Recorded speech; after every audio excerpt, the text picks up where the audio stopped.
schools. All right, so it is the final half hour of the show until we go added time, of course. And it is time to bring in our friend.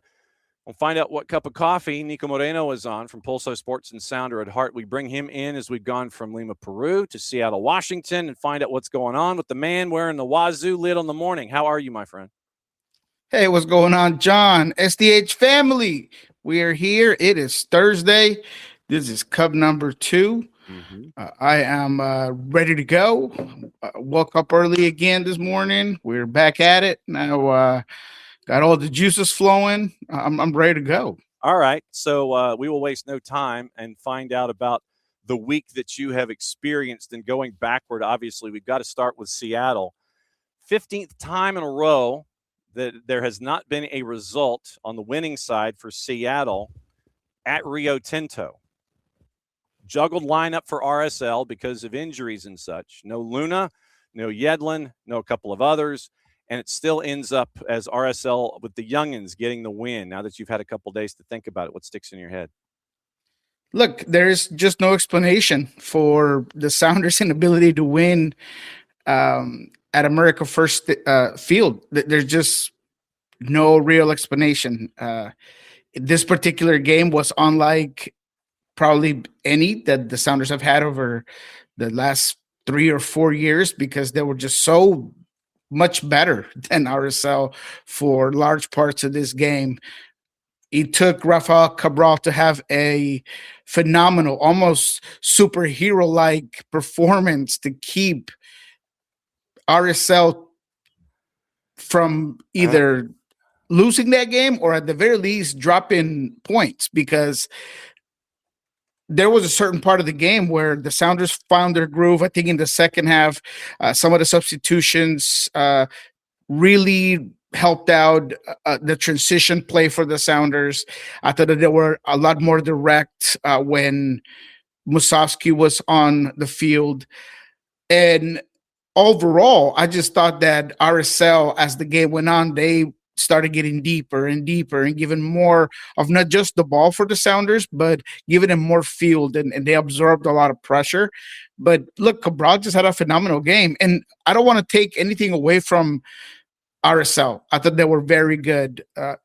They knew they were going to be direct. They knew that they were going to be a team that was going to look for the spaces behind the back line for the Seattle Sounders. The Sounders practiced it all week. They knew what they were going to get into when it came to this RSL team, and still RSL was able to do it. Gazzo had a phenomenal game. I think Hazakani is a very promising young man. He reminds me of RSL's version of Paul Rothrock. I think he's going to be in the rotation this year. Obviously, the big DPs are going to come in and the big new acquisitions are going to come in, so he might not get all the play time, but he was very good. Nuhu had a hard time. I think defensively, that's the biggest problem for Seattle in this particular game. There was just so many moments, so many times where whether it was not winning the duels or just ball watching. That second goal is straight up ball watching. I'm not sure why Nuhu is that high up the field. I'm not sure why he's not checking his shoulders, checking his hip to know where Gazzo's at. It's one ball from Quinton. He's out in space. Yamar is late. Jackson Reagan is late. It was just a bad second goal to give up. But again, credit to RSL for putting a really good lineup together. Also for those young kids, that this might make RSL a contender in the West. I think that if you look at what Sanabria was able to do as a new guy coming in, and their new number 9, whose name I'm going to butcher, so I won't say, but he came in the second half for about 20 minutes, and he slips a ball through that ends up in a big save from Andrew Thomas, and then he gets an opportunity late in the game to put a ball away, and is also saved by Andrew Thomas. But he looks really good. I think RSL is really working with something, but RSL gets the win. Sounders go back home once again without a loss. They haven't won in RSL since 2012. We'll see what happens. There's no logical explanation other than Rafael Cabral did it all. Yep, Rafa Cabral on the night. We talk about goalies standing on their heads in situations. 6 saves on the night. Goals prevented, if you believe in these kinds of numbers, 1.64. Saves inside the 18. He had 4 of those. 1 punch clear and 2 runouts on the night. You mentioned Morgan Gilavogi, who came in for 20 minutes, and in his 20, it was more like 18 plus, but XG of 0.48, 2 shots, XG on target, so the X got. It's like they're just throwing X's at me now, and I have no earthly idea what they are. I'm just sitting here reading X numbers now. 0.32 expected goals on target, 0.48 expected goals. So XG and X got. I'm like, okay, fine.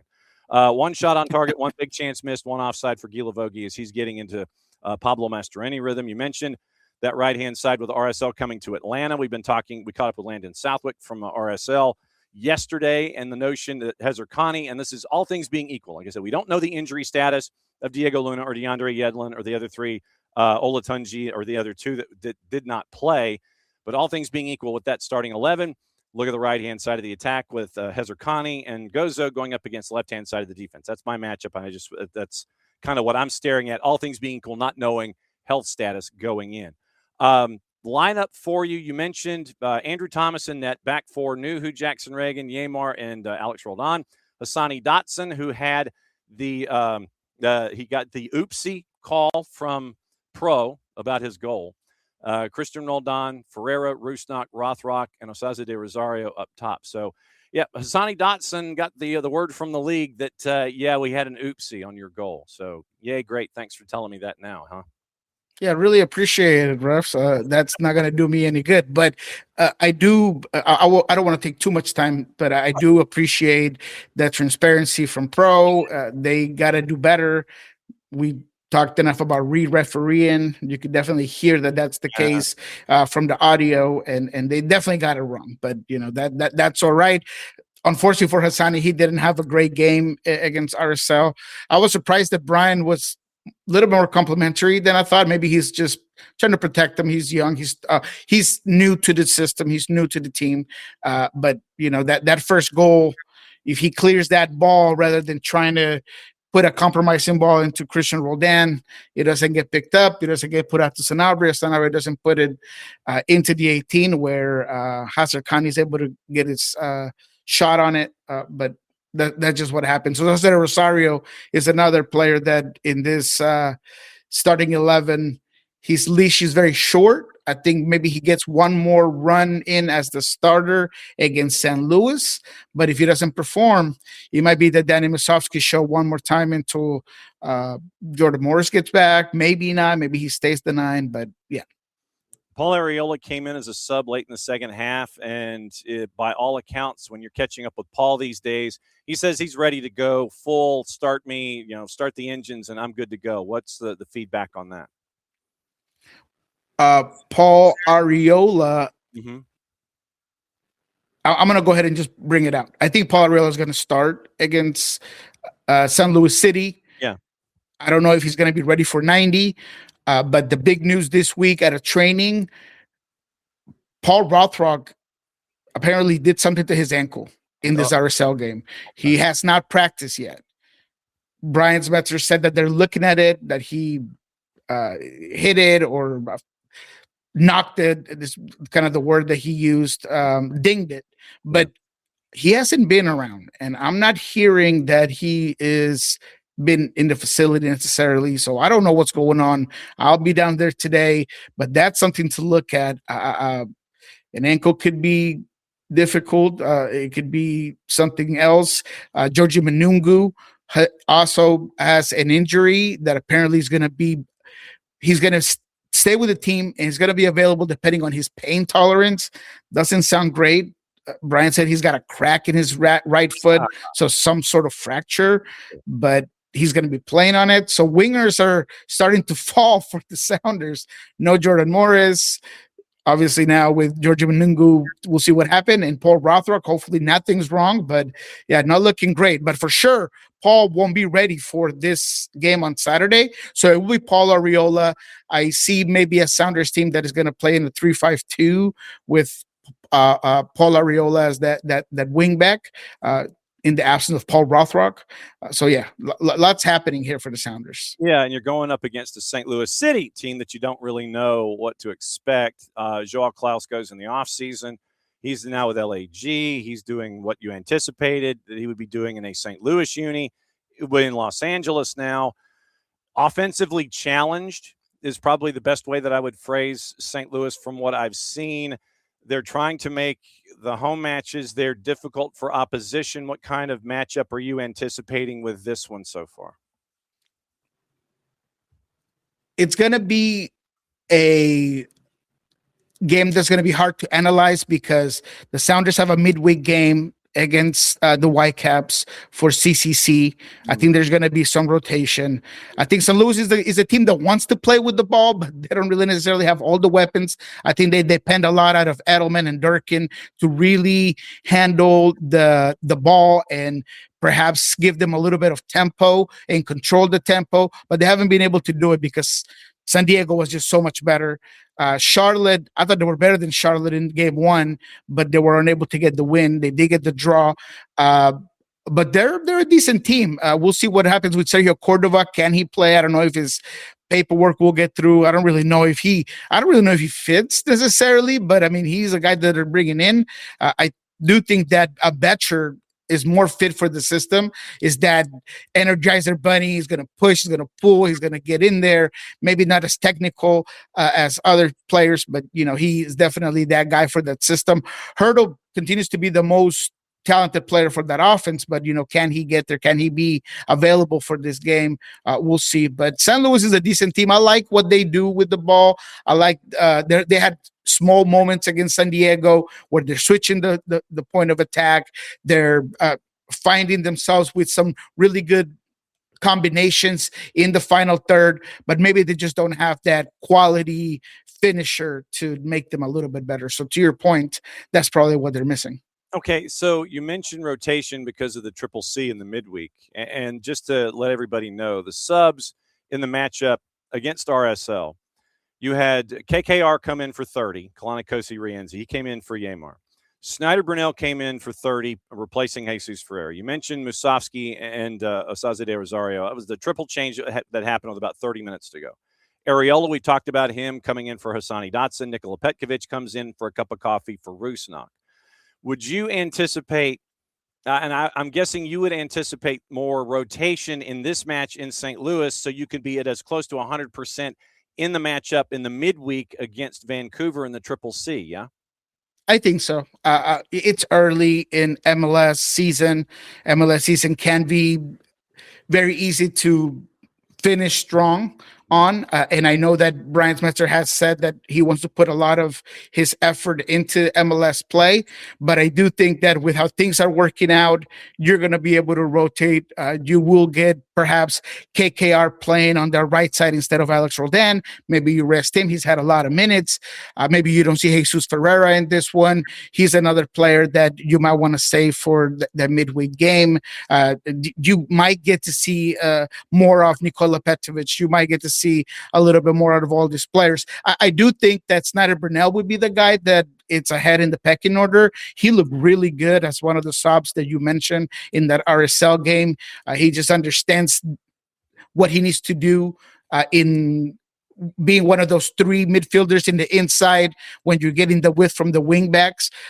Defensively, he was really good. He pushes the ball. He had a phenomenal shot inside the 18 with like a minute or two left of the game that, again, Cabral just had sticky glue in his gloves and just stops it immediately. But Brunel just finds the pockets very well. So I think that he will be one of those guys that might get a shot against San Luis. But I do expect the rotation to be more for this particular game, and that you might get a stronger 11 for that midweek game against Vancouver Whitecaps. One shot on target in 32 plus minutes for Brunel. Passing on the afternoon or the evening, 14 of 15, 93%. Had one cross attempted in 11 for 11 passing in the offensive half for Seattle. I thought that was really interesting to break that down for Snyder Brunel. All right, let's take the tour. One game that we don't have to worry about because of Mother Nature, Revs in Houston. That one has been postponed until a further time when Mother Nature is not looking, and they can actually get this one done in Foxborough. Then you've got, so obviously RSL coming to Atlanta, and RSL is a dog at a plus 220. We'll go ahead and lead off with Atlanta since it's early in the day. It is Atlanta at a plus 110. RSL at a plus 220, and your draws a plus 270. What do you think? I think it's a hard game for Atlanta. Out of what we've seen so far, I mean, I watch Atlanta always with this high expectation, and I unfortunately come off disappointed. And it's not that they don't have the talent or that they don't have moments, but it's the lack of consistency over 90 minutes. There's sporadic moments where you see some of those offensive movements and you see some of what they can do. But I think RSL right now is a more structured team. A lot of these new acquisitions are going to be able to get on the field for them, and I think they're going to raise the level of play for RSL. So difficult game for Atlanta. I'm still taking the draw in this one. I do think that there will be enough there for Atlanta to hopefully be a lot better than they have been over the first two games and get that draw. All right. Also on the board, let's see. You got, and like I said, we'll just cliffhanger it. And if there's anything that you want to talk about, you just yell at me and start talking. You got the purple team at NYC, Messi and friends at DC United, Austin is at Charlotte, Fire is at Crew. We had Chris Doran, the play-by-play voice of Columbus Crew, on in hour number one. San Jose's at Philadelphia. You want to talk clash of styles? You've got San Jose going to Philly at a plus 350. Philadelphia, who is going to be down Oluwetu Olumakanya because of the red card he picked up, I guess, for Magic Words on last weekend. Yes. So you're not going to have Makanya at the back to help you out against San Jose. Timo Werner now in the lineup for San Jose, probably going to get more than the cup of coffee he did last time. Maybe he starts. I don't know. But Philly's I think so. Favored at a minus 137 as San Jose comes to town at a plus 350. Well, let's start with the purple team because that one's interesting. I think that Orlando City, I don't know what happened in that second half, whether they just pissed off Lionel Messi in one end, and then I felt like Oscar Pereja, rather than continuing to push the envelope, I think he got a little bit conservative. And once Silvetti came onto the field, they really stretched out Orlando. They really pushed them back. Ojeda mentioned it after the game. I do think that there was an upgrade to what we saw in week one from Orlando. I like their offensive output. I really do. I think that there's something there. I thought that the Dorsey acquisition was low-key underrated, and he really worked out. Him and Ojeda had this beautiful passing sequence that leads to a Ojeda goal that, man, I just really like what I see from Orlando. New York City, they're just a little toothless. They just don't have that firepower up top. They just didn't really replace that 9 that they lost because of injury. So to me, Orlando City is going to get the first win of their 2026 campaign in New York. And that might be interesting in the numbers. Well, what are the numbers on that one? Plus 300 for the purple. Wow. Ouch. Well, you know what? We're going to lock it down. We're not going to let the numbers scare us off. John, we're not. We're going to stick to Orlando City. And I think that there will be a clash of the way these two teams are set up. New York City has moments, and I like Niko, and I like Daryl Ojeda as well up top. And they have moments where I see where they're going with it. I just don't know if they have enough in line to beat Orlando. If you want to beat Orlando, I think you need to be better offensively, especially when they're cooking. So this is a herd team. This is a Oscar Pereja that I know he's a prideful guy. He does not want to start without 3 wins. So I'm going to take him this weekend. Now, the plus 300, I don't blame you. A draw, by the way, is a plus 290 if that makes you feel any better. So you can pretty much there you go. Get it either way, either with the draw or the outright win for the purple team. Nashville and Minnesota United at Geodis. It is an 8:40 Eastern time kick, so 5:40 for you. Minnesota's a plus 340. Draw is a plus 290, and Nashville is a minus 133 at home at Geodis. So that what's the draw? Plus 290. Well, I like that draw. I really do. Look, Nashville has been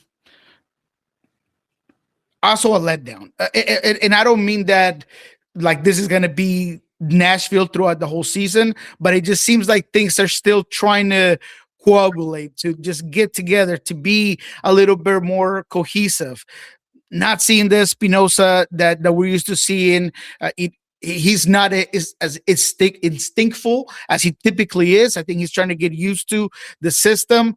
Mukhtar has had ups and down games. I think Nahar also hasn't been the Nahar of old.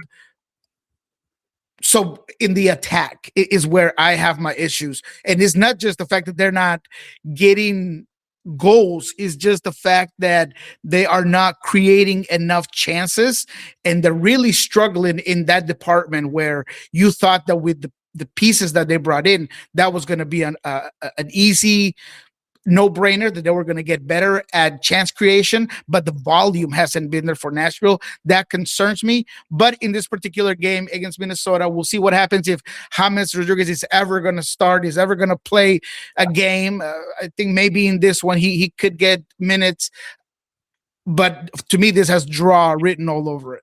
Okay, plus 290. Sporting hosting San Diego FC, the Croman Azul, as they hit the road going up against Sporting. Sporting, so far, they've kind of skated by. They've gotten some decent numbers. A lot of folks thought that they were going to be looking in the cupboard for the spoon that is wooden, but they got a big point against Columbus last time out. And they are a plus 300 at home hosting San Diego FC at a minus 120.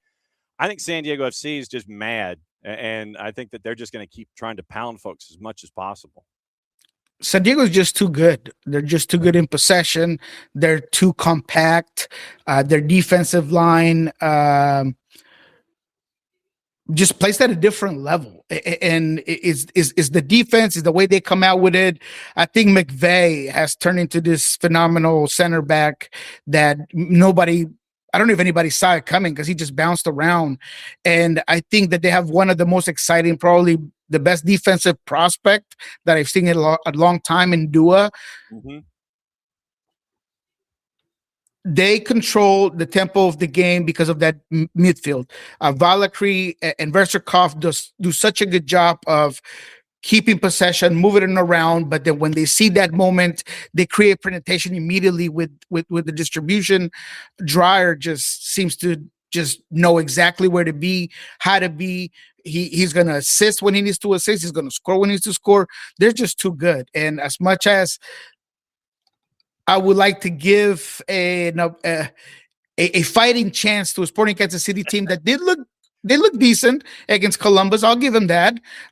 I just don't think that they can do it in this one. Just San Diego's too good. That's an easy win. You were not going to get the numbers on the juice boxes, but I wouldn't bet on Sporting Kansas City in this one. Yeah, plus 300 for Sporting, draws a plus 309, and El Palatero and San Diego FC are a minus 120. Seattle, by the way, plus 114 for Seattle on the road at St. Louis City. And they are the home team is a plus 210 for anybody interested in that one. I'm staying away from that one. Yeah, I ain't touching that one. LAG's at Colorado, and Colorado is favored at a plus 125. LAG is a plus 175 on the road at Colorado. I'm intrigued, but I'm not touching it. I am intrigued. I'm also not touching it. These two teams, to me, are a little bit of a question mark, or at least they can be a question mark in their performances, right? The 3-0 that they got against a Charlotte team that just seems to be stumbling and rumbling all start of their season. I mean, 3 goals in 15 minutes kind of puts the game away early. Mm-hmm. I will give LA Galaxy this, though. They controlled the game from beginning to end. They created a whole bunch of chances. I love the overlapping that they're doing on the outside. I love what I'm seeing from Gabriel Peck. I think Joe Klaus, and I've said this from the very beginning, he fits this offense. And the stealth bomber, as I call him, he's going to disappear and appear in front of you, whether it's in pressure, as he did in that third goal, or he's going to disappear and appear in the box, as he did on his goal, on the first goal that he got. I just love what I'm seeing in terms of that attacking end. Now, the LA Galaxy defensively, I still want to see them face better opposition. I think that they've had it a little bit easier to start off the year. So that could maybe change against Colorado, that they did give it to the Timbers pretty well. They found their groove. They really put the Timbers under duress. So that one I'm not touching. If anything, I'd probably go with the draw, but I'm not messing with that game. FCD is a massive underdog going out to BMO to take on LAFC. They're a plus 700 going to LAFC. LAFC, by the way, is a minus 278 in the composite. It might not be enough. No, I know. Portland hosting Vancouver. Vancouver's an even money plus 100 on the road at Portland. Portland is a plus 240, and the draw is a plus 300 on the nose. And then you have your two matches on Sunday. Baby Bulls hosting CF Montreal, and they are a massive favorite at a minus 182. CF Montreal might be grabbing after that spoon in the cupboard, just because how they're getting lit up early this season. And then FC Cincinnati and Toronto wrapping things up on the weekend. Toronto's a plus 309. They've officially introduced Josh Sargent. And FC Cincinnati is a minus 1.25 against Toronto FC. I still think that FCC takes care of business. Draws a plus 280. I'm not touching it, but I still think FCC takes care of business. I like the draw. And the only reason I say that is because Cincinnati, they play Tigres midweek. And I know that Pat Noonan is going to be counting on hopefully Evander getting back, keeping some guys healthy.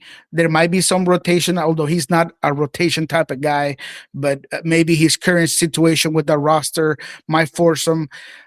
Toronto, I mean, they are as leaky when it comes to goals as any team. Have they given up 6 already? I think it's 3-3 in their first 2 games.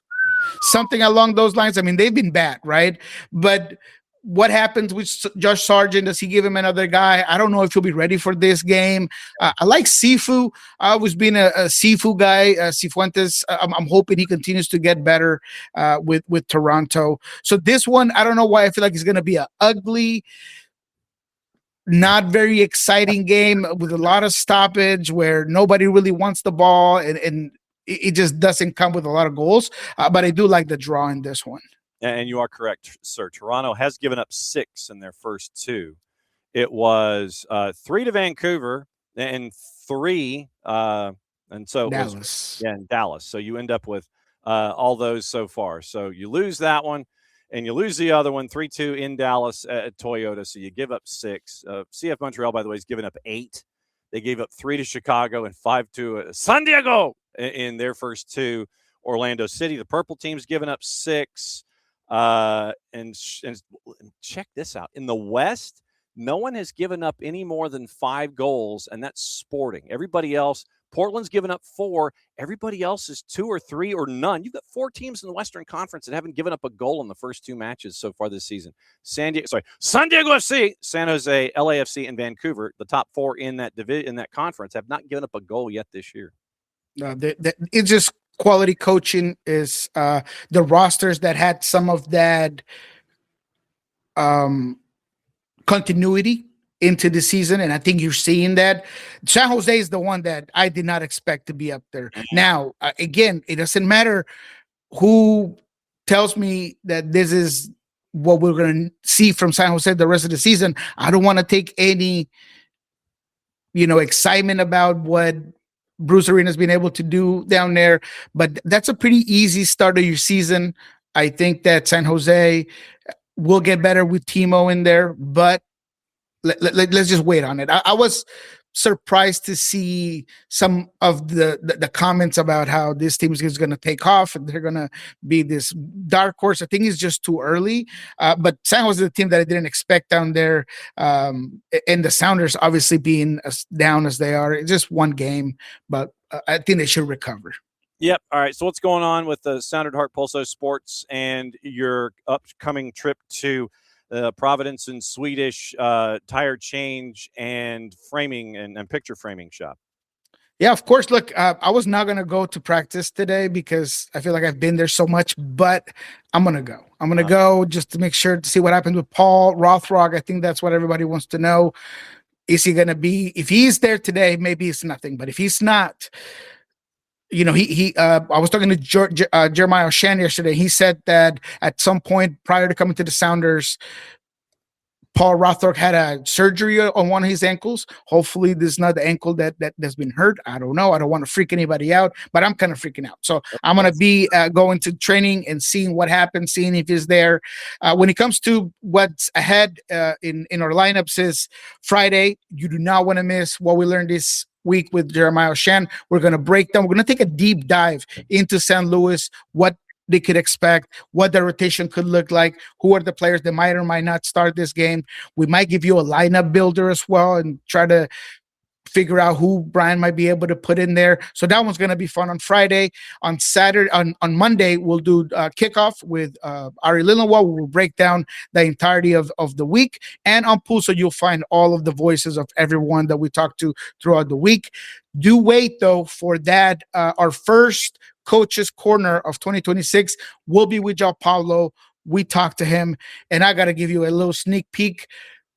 Just such a wonderful guy to talk to. He basically tells you how he didn't quite get to say goodbye to the fan base. He's still here, but JP, the player, is not. So he just talked about how he wants to say goodbye to the fans from being JP, the player, to now being JP, the coach. Had a great time talking to him about what he's done, the difficulties, what's been the hardest thing of trying to separate the player from the coach and the coach from the player, some of the new hobbies that he's gotten into, because he finds himself with a lot more energy after days of work that he did when he was a player. So it's a really good interview with JP that we had for the first Coach's Corner segment of 2026. And you're going to be able to find that. I believe in Love and Scorchers. Obviously, there's a venture there between Sandra Hart and Love and Scorchers. So check that out. Wait for that. That's going to be a good one. And out of the blocks, Paulo Nagamura and JP 2-2 after 90 minutes against LAFC out at Starfire this past week. And then LAFC wins 4-1 in PKs to get the extra point, which to me is kind of silly. But that's what MLS Next Pro wanted to do when it came to try to find out extra points. Instead of leaving with one, you win PKs, you get an extra point, and so that's where that lies. And this week it is a trip to SaberCat Stadium for the Defiance as they take on Dynamo Dos, and that one is on Sunday night, 7 o'clock Eastern time. And you can catch that on OneFootball on MLSNextPro.com and on MLS YouTube. As always, my friend, great to see you. We'll catch up with you again next week, and we'll break it all down, and we'll have fun talking about all the things. Official term. You the man, John. Appreciate you.